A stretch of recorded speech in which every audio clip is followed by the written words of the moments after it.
Hi! Welcome to my mini vlog. Nakabili nga pala si boss ng ng seafood dun sa dindaanan niya. Kasi bago siya umuwi, bumibili na siyang ulam. Sinasabihan ko na siya, kaya siya na yung bumibili ngayon. Habang panggabi siya. Yan, nakabili siya ng seafood, yung nakabalot na, yung may sangkap na. Kahit tigilang piraso lang, kasi dalawa lang naman kami. Ayan, minekos-mekos ko na siya dyan. No, kapangaragol na rin ka na akong paron eh. Wow! Ako naman magluto ng salpikaw. Kasi ako pag meron akong gustong malaman, nanonood ako dun sa YouTube, pinapanood ko paano yung pagluluto nila, pati yung sangkap. Yan, tapos nilagyan ko na rin ng magic sarap.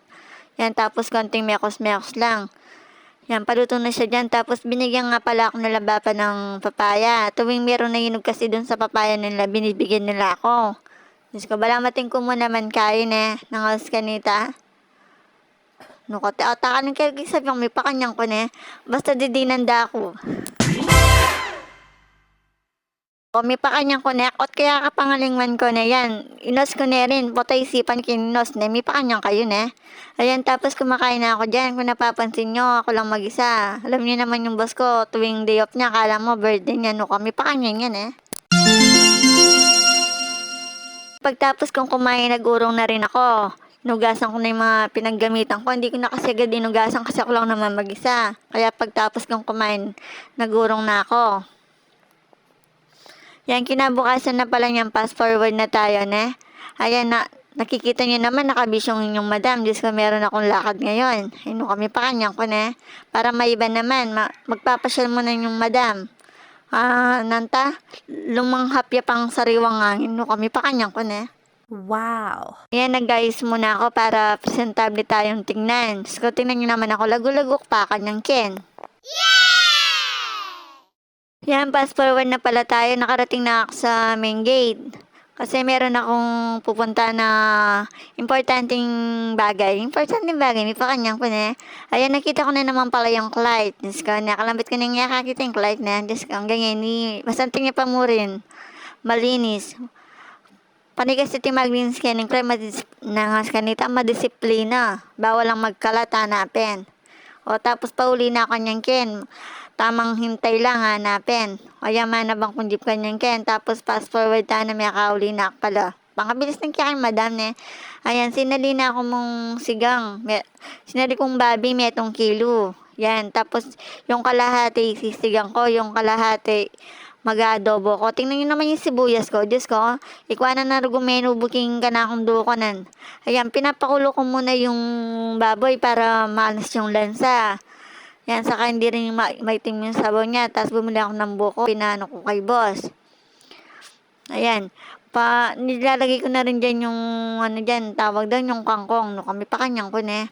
Yan, tapos igigisa ko na rin dyan yung adobo. Para mamayang gabi merong baunin si boss. Hindi naman pwede yung magbaon siya ng sigang. Diyos ko. Potarago magsing sabok. Salanan ko panukon eh. Yung naluto na yung sigang natin, naggano na ako dyan, prito na ako ng patatas para hindi siya matigas pag nilagay mo na sa baboy. Tapos dyan, pag mekos-mekos na tayo ng bawang sibuyas. Alam nyo naman, dapat paka-brown natin yung bawang sibuyas, magre-reklamo yung boss natin. Yan, tapos nilagay ko na rin dyan yung baboy, igigisa muna natin para mas malasa siya. Tapos nilagyan ko na rin siya ng toyo dyan, saka yung oyster sauce. Nilagyan ko ng konting tubig para balance yung lasa niya. Yung pagkakulo niya dyan, nilagay ko na rin yung patatas saka yung tira kong siling haba para magkasipa ng konti. Pero lalagyan ko rin siya dyan ng chili paste kasi wala na akong sariwang sili eh. Kaya yung sa chili paste na lang ilalagay natin.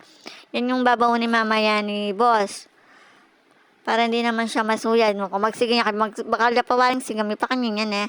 O yan, tas kakain na kami dyan. Tingnan nyo naman ako. Diyos ko, balang pa mo, di kaya paruging kay.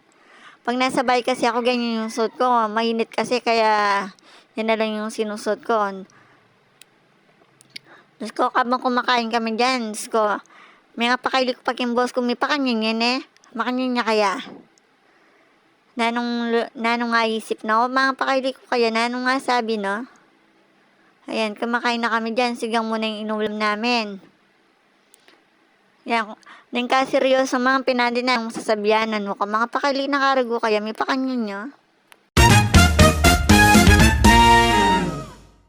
Pansinin niyo 'pag nagvo-voice over ako hindi na ako nagkukuwento sa buhay namin, kung ano lang na yung nakikita niyo yun na lang. Saka huwag niyong isipin na bahay namin 'to, Diyos ko mano pa kami mumurugo, bulan-bulan mamayad kaming balik. Di kayo ganyan piling niyo ti kaming balik, may pakanyan kayo Itsura lang po may pera kami pero wala po kami, kaya pinapauna ko na po sa inyo wala po kaming bahay, nangungupahan lang po kami. Malay niyo soon 'di ba magkaroon kami ng bahay, 'di ba? Hindi mo naman masasabi. Hanggang dito na lang po yung vlog natin. Dakal pong salamat kay aking pamanalbi, kayo po sa asawa.